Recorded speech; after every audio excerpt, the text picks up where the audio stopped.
Mr. Oliver, out to you. You've been with him. You've heard the versions.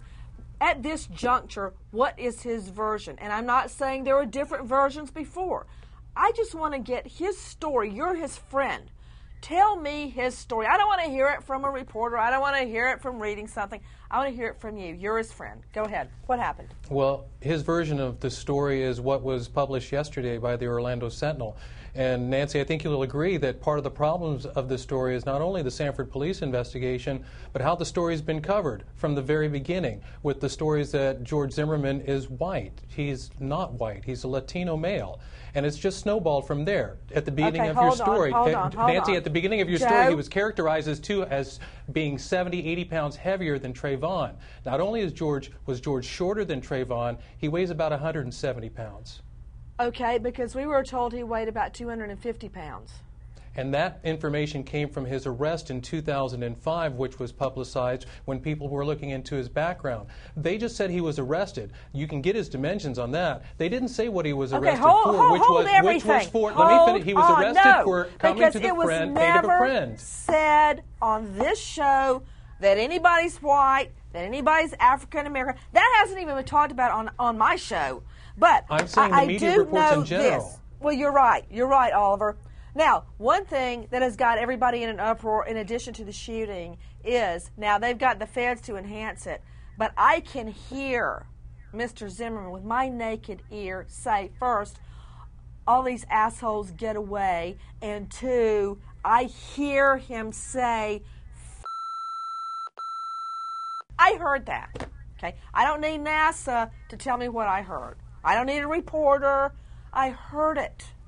Now, see, a slur in itself is not going to be something to put Zimmerman in jail, but it's going to be argued. That goes to his frame of mind, his course of conduct, what he was thinking at the time he was following the 17-year-old. So it's extremely incendiary. Oh, I agree 100%, but I also agree that what you hear depends on your perspective, because I've listened to it several times myself, and one time I hear coon, and the other time I hear goon. And a lot of it depends on your perspective. We're at this point now in our country because of what everybody believes has happened based on half the story, and we're only getting the full story. I want to hear you out, Mr. Oliver. So for right now, Liz, cut that music. I want to hear the 911 call.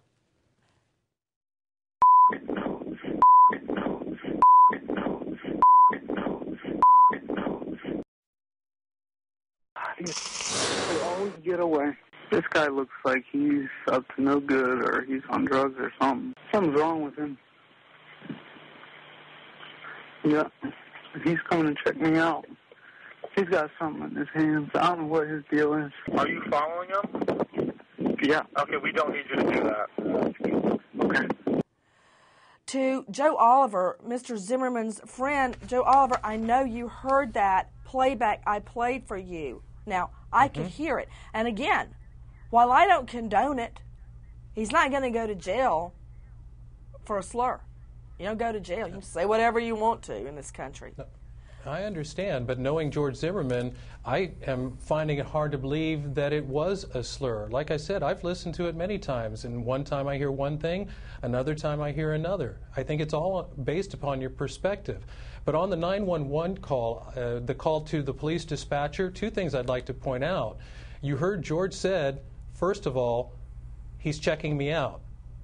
Second of all, when the police dispatcher told them that he didn't have to follow Trayvon, George responded, okay. To me, that supports George's claim that he was heading back towards his vehicle. George is a very law-abiding individual. That's why he didn't run. He didn't have any reason to run. To Natalie Jackson, the Trayvon Martin family attorney, response? My response is Joe Oliver was not there. I don't even know why he's on television giving these interviews. Well, were you there? He wasn't were you there, ma'am? No, I was not there. Well, but there you go. Witnesses. I am not putting forth a defense. All we're asking for is an arrest. We are saying arrest George Zimmerman. Have a jury and a judge decide what witnesses are credible that have seen it.